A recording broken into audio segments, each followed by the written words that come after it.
Identity politics doesn't accept equal votes. Race mongers don't accept that.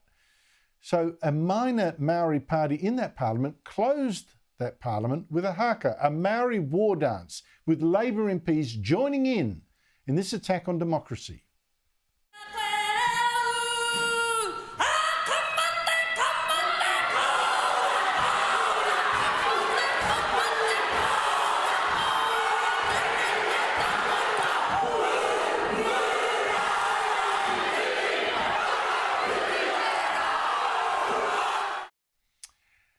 Here's the politician who screamed out that haka, claiming that this is the only way she knows how to behave, being, you know, Maori.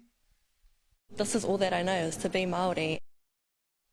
I mean, what nonsense, spare me. The ACT leader, David Seymour, who himself has Maori ancestry, called out this tribal thuggery for exactly what it was.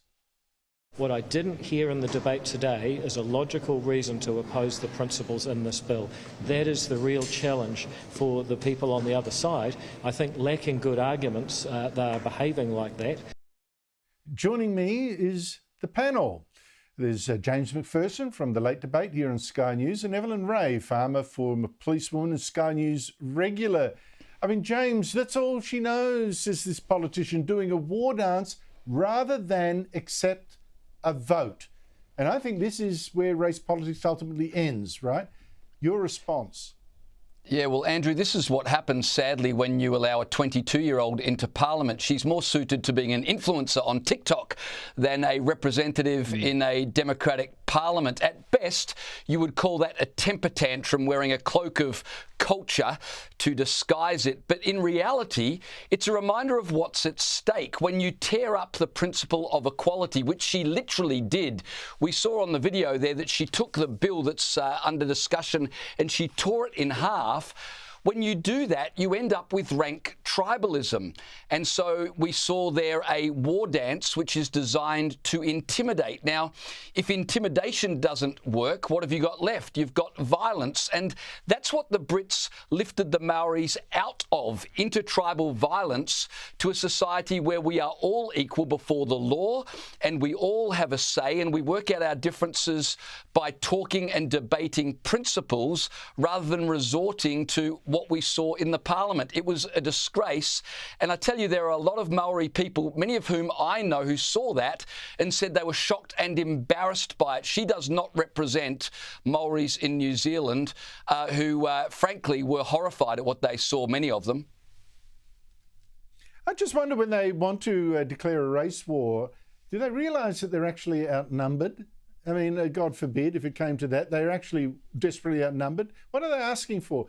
And Evelyn, can you imagine the uproar if white politicians screamed at, got in the face of other politicians in Parliament in an intimidating way, got in the face of Aboriginal or Maori politicians?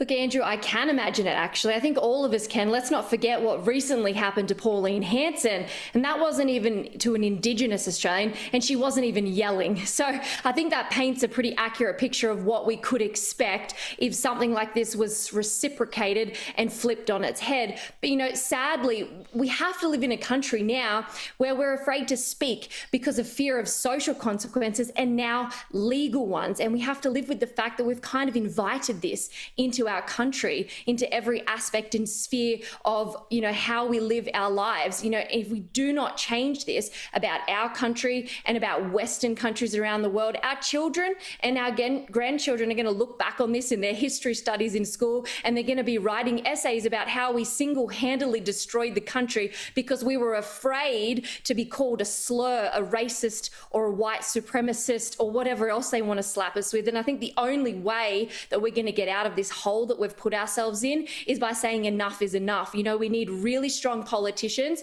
who, quite frankly, don't mind wearing these, you know, tired labels that they continue to slap on us, who's, you know, out of line of the narrative. And we also need a public who can really think for themselves and see through all of these smear campaigns. And, you know, Andrew, the sad part is if we can't do these two very simple things, we are going to lose democracy. We are going to lose equality under the law. And in the end, our children and our grandchildren will lose because of that.